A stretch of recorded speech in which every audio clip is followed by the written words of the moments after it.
Hello, everyone, and welcome to Pop Culture Spread, our fun weekly movie and streaming news show with a twist. If you're new to the channel, welcome. My name is Rick. Hit that like and subscribe button. Also, hit that notification bell. We would really appreciate it. Also, remember, you can hear us on audio podcast on Spotify, Apple, Amazon, and where all good podcasts are found. Check out our merch store as well. All the links are down below. Joining me on the show, as always, he is the other half of Pop Culture Spread and my good mate, VHS. Jace, how are you, buddy? I'm doing well, Ricky. How are you, mate? I'm really excited about today because things are a little different. A little bit different. And talking about different, we're going to switch up the show a little bit differently this week. We're going to go straight into the train wreck story this week because this story is kind of like combined and then a bit of a twist towards the end as well, which we'll explain later. But Jace, mate, let's get into it, buddy. Train wreck of the week.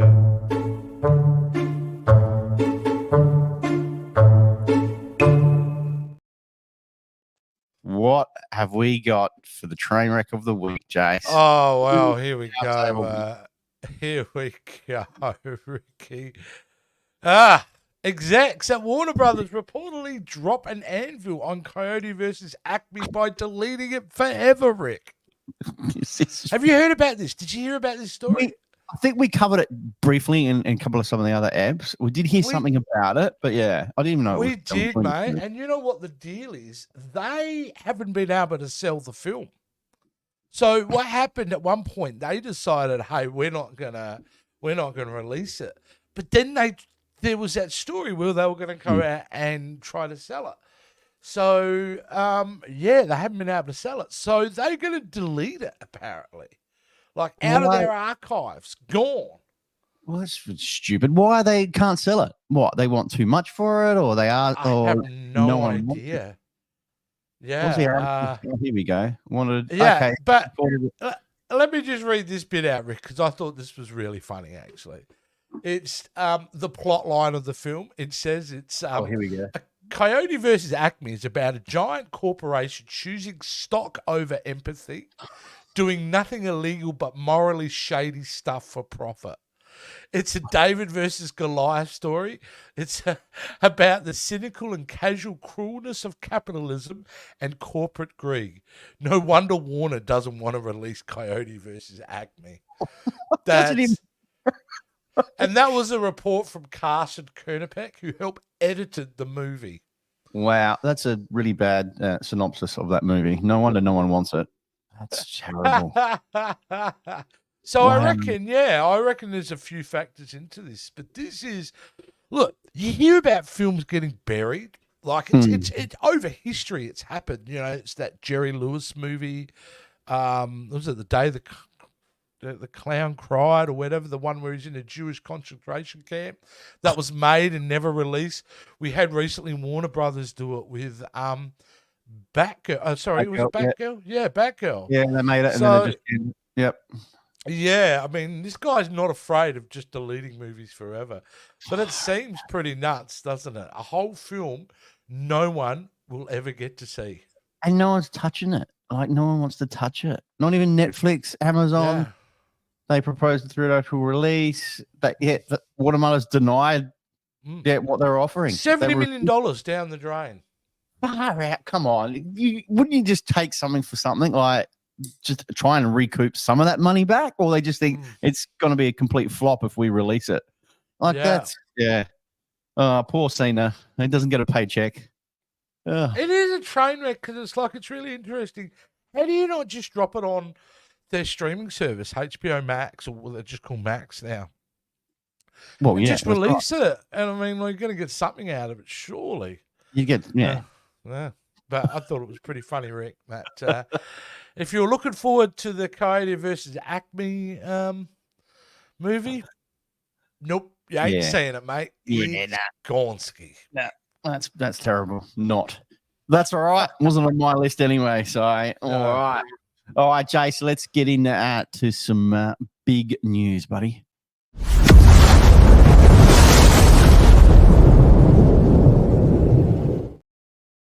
Mate, this is a good news story. Super excited about this one. Prey director Dan Trachtenberg is back on the hunt with a brand new Predator movie titled Badlands. Man, big supporter of Prey. I absolutely loved that movie. I think you did too, Jace. I think this is good news. They've just got to handle it a little bit better and see which direction they go in. But I'm very excited. It's crazy, isn't it? Because if you'd told me a year and a bit ago about like Predators coming back, I had zero interest. Yeah. I had no interest. And there comes this little movie last year called Prey. And Prey comes out and knocks all of our socks off, right? It was a really great Predator movie.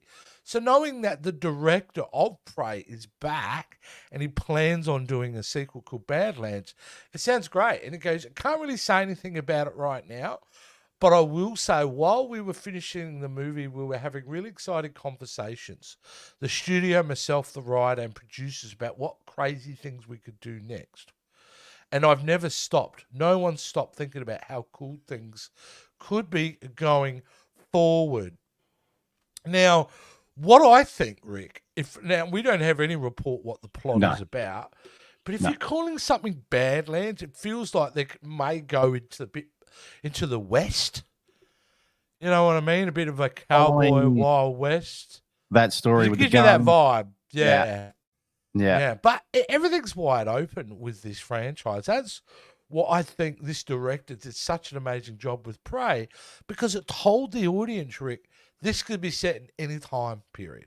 Any time period. You could have it in the time of the Middle Ages. You could have it, in the Spanish Inquisition. You could have it, as we saw, 1600s or whatever that was. That movie was set. So no, I'm with them. I think what they've done is blown this Predator franchise wide open and in a really exciting way. The thing I missed about this in Prey, which I really wanted to see it on the big screen. We saw streaming. That was the thing that kind of went, but mate, no one got to see it on the big screen, mate. No. So they didn't know what they had. Mm. They didn't know what they had. They didn't know whether the audience's appetite was ready for Prey. And I think you'll find this one will get a theatrical release. Yeah, definitely. They won't just release it straight to streaming this time. But I'm really happy about it, Rick, because Predator's a franchise that was started off brilliantly. And I even like the sequel. And I don't even mind Predators, the one they did with the one when they went to the Predator, the planet. With Trejo and all that. Yeah. The Robert Rodriguez produced one. And obviously didn't like The Predator. That was pretty bad. Or Alien versus Predator. Well, Alien versus Predator 2 probably is the worst. Requiem. Yeah, terrible. So, but no, good times for Predator, and I'm really hopeful that they they move forward. And you know what, before we finish the story, the other great thing about this movie and why I think everyone's excited to get back into the Predator game, it wasn't super expensive. It was a relatively affordable movie to make. And that means a lot in today's, because they're the films that are going to get made, Rick, moving forward. And we'll speak about that kind of later on a bit too. But, if back in the days, say, I know for the fact that Predator was close to $100 million budget. The Shane Black one. Yeah. No, the Shane Black one. Oh, Shane Black. Oh, yeah. All right. Yeah. That does not need that size budget. You can make something a lot smaller, a lot cheaper, as you saw, and still be amazing. So, bring it on. That's good news, mate. Big news. Yeah, no. Looking forward. We're going to keep an eye on this one, definitely, when we see a bit more coming out. All right, Jace, what do we got in the other news?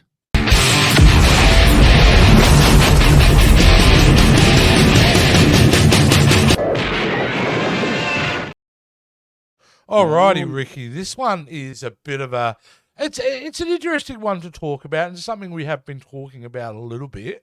And that is the end of peak television. Right.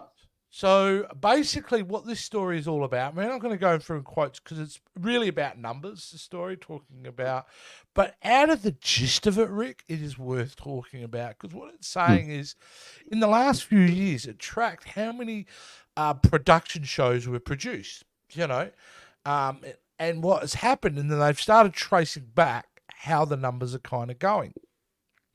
Right. And obviously because of COVID, shows on streaming, the production went right up because it was all hands-on streaming. That's why we're getting so much content being jammed down our throats.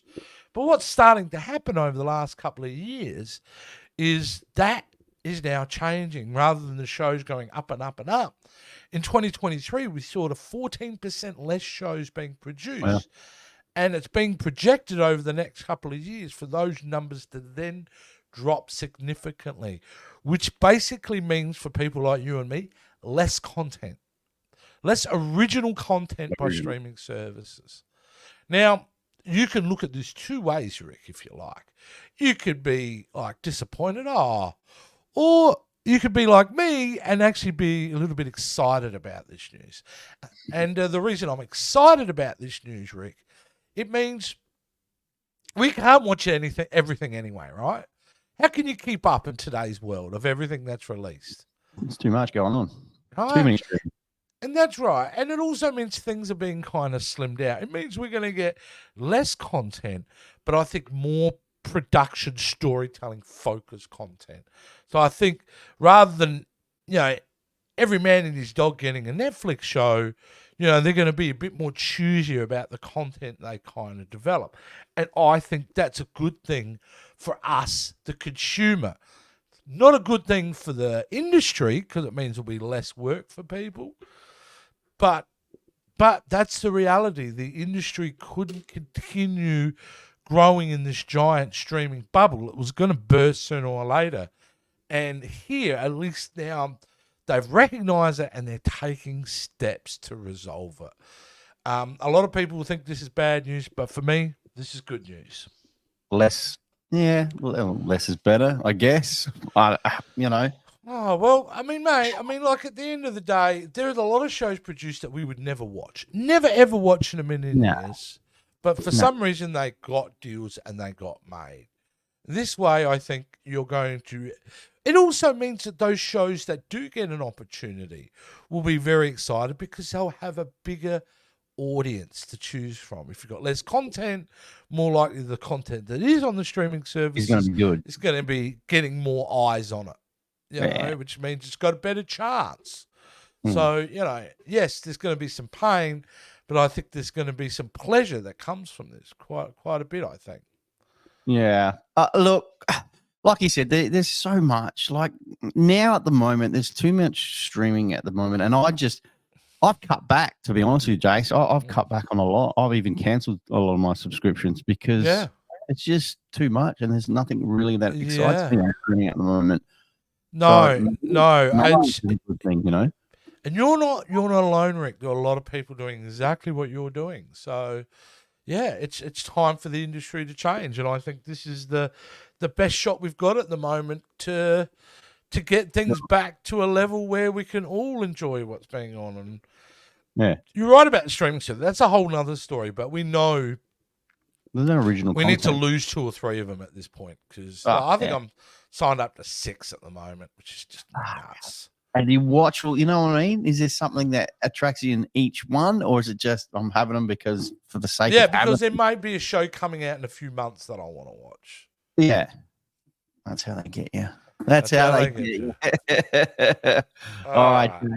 Let's get into the next story because this is a big story, the next one, mate. So it is. And because it's why I think it's really big too, it's just we were talking about content, how they've had to change the amount of content. Yeah. Now we're going to be talking about a Marvel. Every Marvel studio movie and Disney project in 2024 and beyond. And it does kind of marry into what we were talking about being less content, because 2024 is it in regards to this. Let's go through. We'll just scroll down and we'll just see what's coming out in 2024. The first thing we believe is coming out is X-Men 97, early 2024, which we're in. So I wouldn't expect too long before we start to see that animated series. I'm excited about this one, Rick. I don't know about you. Oh, massively. We used to watch it all the time. It was great. You can still see the episodes, the original episodes are great. So that's looking good for Marvel. It's a good way to start the year. Like they're hitting the nostalgia button here with X-Men 97. Good stuff. Now, we don't get anything else until July 26th this year. Now, normally in previous years, we would have had a movie in February, we would have had a movie in May, we would have had a movie in July. And November, potentially. But they're going big. Here, this year, we've got one theatrical film coming from Marvel, and it's a big one.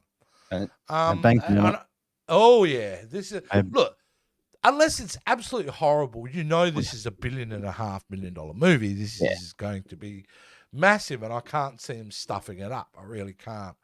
So, yeah, only one streaming show at this point and one theatrical movie. We're halfway through the year, which is crazy considering other years.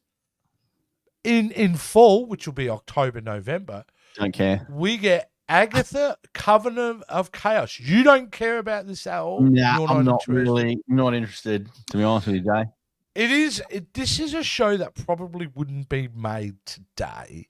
I think this show was approved and made when they were doing let's make everything. When we do 10 shows a year, they just kind of made it. However, I do like the character very much from WandaVision.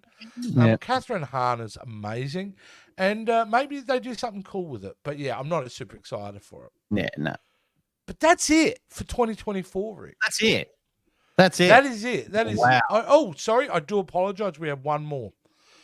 An animated show called Your Friendly Neighborhood Spider-Man Kids Show. Called Spider-Man Freshman Year. Fair enough. Yeah, no, that's all right. But that's it. That's it. We then move to 2025, Rick. Here we go. And right now, February 14th, which would be, a year from a year today, in a few days, is Captain America: Brave New World. So yeah, I don't know how to feel about this one, Rick. I'm kind of curious, but I'm not overly excited about this one. But definitely like check it out. So there you go. That comes early 2025. They also scheduled at this point the next thing to come along the line next year, Rick. It's Fantastic Four. And one of the stories we didn't cover because I don't think it's official yet, even though agents are reporting it, that our friend Pedro Pascal is indeed going to be in the film. So okay, we can cover that as a rumor. Oh, okay. Yeah, it's it's not confirmed yet. That's why we haven't reported it again. But it's getting very close to be signed on the dotted line. If it's not already, they need to nail this. I can't wait for this. Fantastic. That is their biggest challenge. I would say this is Marvel's biggest challenge because they can't stuff this up. And they've stuffed the rest of them up. If this is bad, the franchise will be buried for 50 or 60 years. Yeah. You probably would never see another Fantastic Four movie. Yeah. So yeah, this is a lot of pressure on them to make this one right. Moving forward, then only a couple of months later, we get Thunderbolts. Yeah, I don't know the MCU Suicide Squad in some ways. Could be a lot of fun. I don't know. I don't mind the team they've got together there with, I'll be interested to have a look at that. But again, that could have been a streaming show. Yeah. You know what I mean? I don't know if that's going to drag me into I'll go see it at the movies, but... Of course. Just because I've seen so many of them, but yeah, it's not exactly... If you were the common theatre goer, I don't know if that movie would get you excited, but we'll have to wait to see a trailer. And then... And I don't know whether this is going to come out or not. We've done stories on Blade. Yeah. We know that there's been massive changes to the script and massive changes to this and that. So, it's pretty crazy that I don't know if this film's ever going to see the light of day. Just scrap it? Like, there's just been too much going on with the. It really should have. Again, I don't know where the audience is for that one, but. Kevin Feige seems to be behind it, so we'll see what happens there. Yeah. We move into 2026, which does feel far away, but it's only a couple of years away. May 1st, the Kang Dynasty. All eyes are on who are they going to cast, Rick? Who are they going to cast? They have to recast Kang. So that's going to be really interesting. And then in 2027, we have Avengers Secret Wars a year later. That is all they're reporting at the moment, basically. So what it means, Rick, is we've got some interesting content, but significantly less content coming, haven't we, over the next few years? You know, what was one thing that you noticed wasn't on that list that kind of stood out to you? For me, it was the X-Men movie. Wasn't there? Yeah. There was no mention of the X-Men film, which is interesting. I don't know if we're going to get one for a few years. Maybe we won't get one till the end of the decade. Maybe we'll see. Well, we'll see how the X-Men. We'll see how Deadpool goes and see how they incorporate. Well, I think they want to give that a lot of space, Deadpool, like that whole event of it. So I think that's smart. But yeah, I thought that was really interesting. Though, again, not a lot of films. Next 2025 looks like they're trying to cram in a few, but I wouldn't be surprised if they get moved or pushed back. I would expect we'll definitely get Captain America and Thunderbolts, I think, because they're done. They're in the can. But Blade, very questionable if that even comes out in 2025. But then you're looking at the other, Daredevil and all that, and that's all up in the Born air. Again, yeah. Well, that's at least filming, and everyone's come back for that now, apparently. Even Punisher is returning. So it's basically just a sequel of the Netflix series. That's what they're doing now. Yeah. Their retake at it, they've completely changed it. So anyway, but there you go. Are you hopeful for the future of Marvel, Rick? How are you feeling? Look, there are some things that excite me in this list. And there are some that I'm just like, you know what? I really don't care if I'm going to go see. Like, Fantastic Four, definitely, I'm keen. But if they stuff that up, that's it. Thunderbolts doesn't really excite me at all. Yep. There's some lackluster characters in there. Kingdom Dynasty doesn't excite me. No. Secret Wars does, but Kane doesn't. I was hoping for Blade. I was really excited when they first announced Blade, when it first came out, 3-4 years ago, when they're going, this is the project. And then there was just too many changes and too many issues with it. And I'm just thinking, are they going to get it right? You might as well just can it, because Blade is such a great character and it's loved, especially, Wesley Snipes Blade, So I don't know. I'm excited with a few things, but there's a lot there that doesn't. So how do you feel about it? Look, same. I could love or leave a lot of it. A lot of it. Except probably Deadpool 3.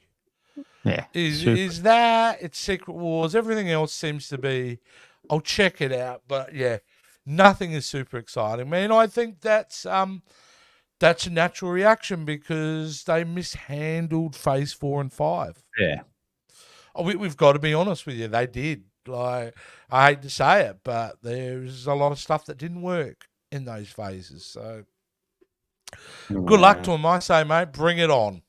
Bring it on. That's it. We'll see what. There's a lot more coming out, but look, nothing's concrete. Things could change. Things change in a year's time or something. It could be shifted back. It could. Who knows? Who knows with this? But this is what they're saying at the moment. So hopefully they stick to these dates. So looking 100%. Forward to it, Jay. Awesome. Fabulous, mate. Well, we would normally wrap the show up with a final segment, which at the moment we are trying to working out what we're going to do with that segment. That was the new segment which we launched a couple of weeks ago with Around the World, where we get some clips and so forth. But we're actually going to work on that because our friends at YouTube keep copyright striking us. Yes. So we're going to work around that, guys. So we won't be having that segment this week, but we will get back into that. But that about wraps everything up for the show this week, Jace. It's been a great show. We appreciate everyone watching. Before we go, guys, if you want to catch myself, you can see myself here on the Pop Culture Spread channel. You can see trailer reactions and a whole lot more, and a whole lot of back catalogue of stuff as well, guys. So go check that out. Jace, where can everyone find you on the interweb? Where can they catch you? You can find me over on TikTok doing VHS Jace. You can find me there, posting up a lot of clips from shows and just Just Yeah. bathing in member berries, as I like to call it. You can also find me over in the Jason Roy Gaston channel, having some goofy fun with Jason Roy Gaston. You can also catch me occasionally, but catch the boys over at Captain's Quadrant, the Star Trek show, and they do that every Thursday night at 9 p.m. And, of course, finally, you want to keep... if you're into everything sci-fi, you can check out a great little Doctor Who show called The Console Room podcast, and that's every Tuesday at 8 p.m, Rick, and that's that.